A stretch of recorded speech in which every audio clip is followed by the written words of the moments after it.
2024년도 6월 19일에 그 의대 정원 지금 그 뉴스에서 이게 지금 이슈가 되고 있는 거죠. 이거 지금 최신 판례가 나와가지고 이거 판례 풀이하는 거 한번 해보겠습니다.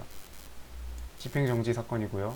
행정법 공부하시는 분들은 공부해야 되겠죠. 시험에서 출제될 수 있을 것 같아가지고 일단 신청인이 보니까 1 외에 17명이네요. 네.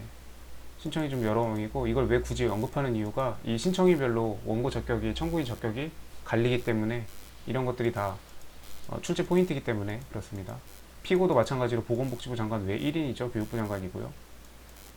자, 피고는 2명이었고 각각의 어떤 처분을 했겠죠. 그래서 어떤 처분성이 하나는 인정이 되고 하나는 인정이 안 됐어요. 신청인 17명 중에 된 사람이 있고 청구인 적격 인정 받은 사람이 있고 못 받은 사람이 있고 내려가 볼게요. 이 사건 적법 여부에 관하여 직권으로 판단한다. 이제 아까 저 17명이 보건복지부, 교육부 장관을 상대로 뭔가 그들의 처분에 대해서 집행정지 신청을 했나봐요. 행정심판이나 행정소송을 하면서. 그랬을 때 이제 그 각각의 요건들을 검토를 해야죠. 먼저 대상적격의 판단. 항고소송의 대상이 되는 행정청의 처분이라 함은 공법상의 행위로서 이렇게 해서 국민의 권리임에 직접 영향을 미쳐야 된다. 네, 답안에 그대로 그냥 쓰면 되죠. 그런데 행정청의 내부 의사 결정은 그냥 그 행정청 내부의 그들만의 리그 그들 안에서 결정되는 거니까 국민들의 법률상 지위에 영향을 미치지 않는다 직접적으로. 그래서 이건 처분에 해당하지 않는다 내부적인 의사 결정은.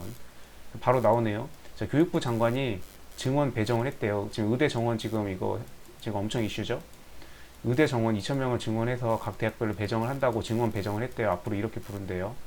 교육부 장관의 증원 배정 항고소송의 대상이 되는 처분이랍니다.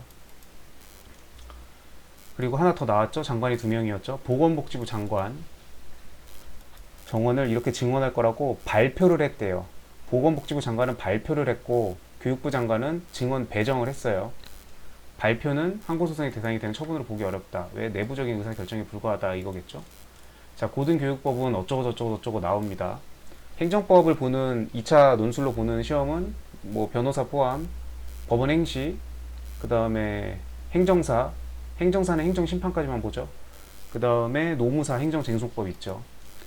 자, 근데 그 뭐 어느 직종이든 간에 뭐 고등교육법이 뭐 이런 거 이런 내용까지 알 필요 없죠. 그냥 이렇게 한번 읽어보고 아 이런 것도 있구나. 고등교육법이라는 법을 법전에서 찾아보거나 네이버에서 검색해 본 적은 없을 거 아니에요. 이런 법이 있구나. 이렇게 협의를 해야 된대요. 협의를 거치라고. 협의를 거쳐야 되겠죠. 관계 장관들끼리. 그래서 증원 배정 처분을 했는데 이 증원 발표는 증원 배정이 이루어지기 전에 이루어진 발표고 이 발표는 이렇게 정원을 하면서 협의 과정에 불과하다. 발표한 것에 불과하다. 그래서 구체적인 법정 효과는 이렇게 이제 그 발표에 이은 배정이 됨으로써 이게 처분의 효력을 갖는 거지 발표는 처분성이 없다. 발표에 대해서 행정심판하지 말라 이거죠. 행정소송하지 말라 이거예요. 처분성이 하나는 있고 하나는 없고 이게 문제 내기 딱 좋죠. 하나는 처분성을 인정했다 하나는 안 했다. 근데 그 논거로 뭐 고등교육법 이런 것까지 크게 언급할 필요는 없고 협의하는 과정이고 또 내부적인 의사결정 과정은 이런 거는 처분에 해당하지 않는다.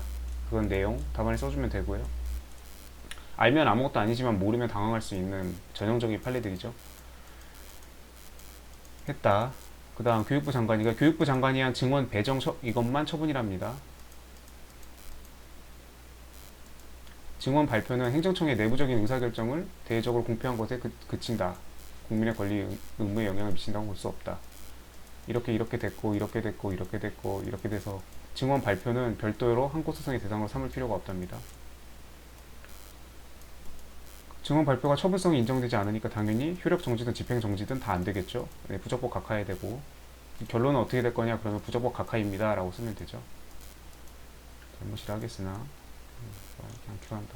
자, 이제 아까 대상 적격에 대해서 살폈죠. 증원 배정은 처분성이 있다. 증원 발표는 처분성이 없다. 신청인 적격 아까 17명이라고 그랬죠. 행정처분에 대해서 다투려면 법률상 이익이 있어야 되죠. 행정심판을 제기하려면 행정소송을 제기하려면 집행정지 신청도 법률상 이익이 똑같이 있어야 된답니다. 이익이라면 이렇게 해서 처분의 근거법규 관련 법규에 의해서 계직구 개별적 구체적 직접적 직접적 계직구 단지 간접적이거나 사실적이거나 경제적 간사경 이거는 안 된다. 법률상 이익이 없는 거다. 이렇게 해서 답안지에 발라주면 되고요. 의과대학 재학 중. 여지가 충분하다. 의과대학 재학 중. 네, 신청이 적격, 청구인 적격 인정되고요. 나머지는 인정이 안 돼요. 이런 거 일일이 다 답안지에 바르는 거 아니고요. 아마 문제 출제할 때 뭐 이렇게 그 문제 제시문에다가 이런 참고하라고 참조 조문으로 아마 줄 확률이 크죠. 이런 것들은.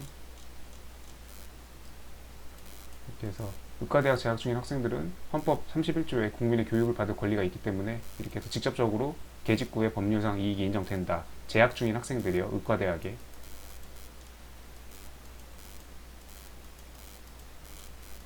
나머지 신청인 누군가 보니까 의과대학 교수, 전공의, 그다음 수험생 이 사람들은 법률상 이익이 인정되지 않는다고 판시했어요.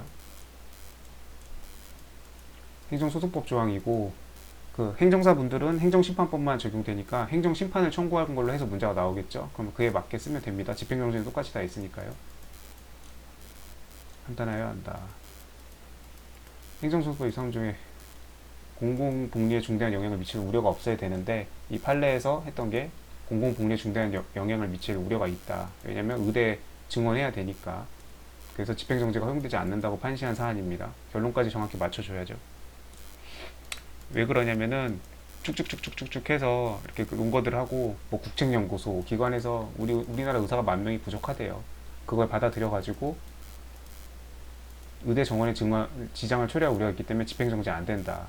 그러니까 증원 배정하는 거 집행정지를 건 거잖아요. 증원 배정하지 말라고 그 집행정지를 걸었는데 안 된다. 공공복리에 반해서 안 된다.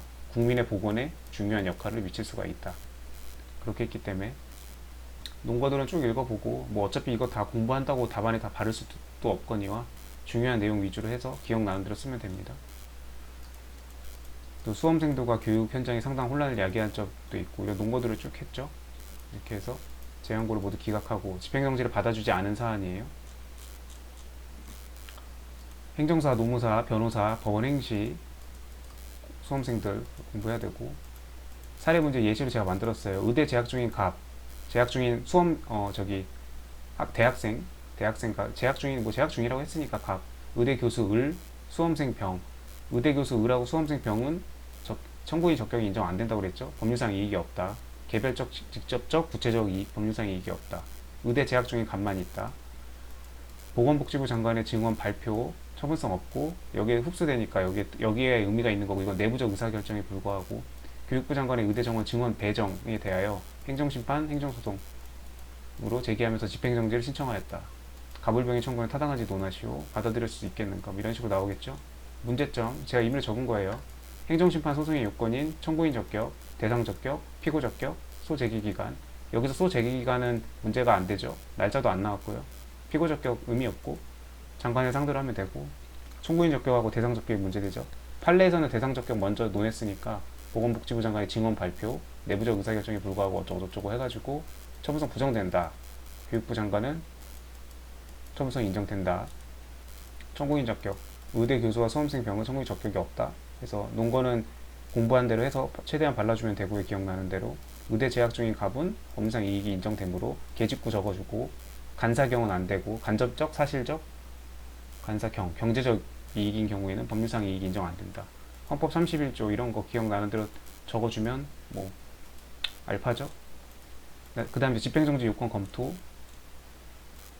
행정심판법에서는 중대한 손해가 발생할 우려가 있을 때 집행정지를 할 수 있고 행정소송에서는 회복할 수 없는 손해라고 이렇게 달리 규정돼 있죠. 손해가 같은 손해긴 손해인데 이렇게 해야 되고 근데 지금 우리 판례에서 이번 사건에서는 이제 공익을 그 신청인의 그 집행정지를 못했을 때 손해랑 그다음 집행정지를 했을 때 공익에 미치는 영향을 비교 교량을 하는데 교육 현장에 혼란을 야기할 수 있고 국민의 보건에 막대한 지장을 아까 뭐 국책연구소에서 뭐 전망한 바로는 의사가 10,000명이 부족하댄다 우리나라에. 정치적 의견이랑은 별개로 판례는 그렇게 봤어요. 공공복리에 중대한 영향이 발생 우려가 훨씬 크다. 그래서 집행정지를 받아주지 않겠다. 결론 이렇게 보건복지부 장관의 이거는 처분성 인정되지 않으나 교육부 장관은 처분성 인정된다. 을과 병은 법률상 이익이 없고 갑은 법률상 이익이 인정된다. 이렇게 해서 문제로 딱 출제하기 딱 좋죠. 10점 15점. 이렇게 해서 안 나오면 안 나오지만 나올 수도 있으니까 정리해 봤습니다.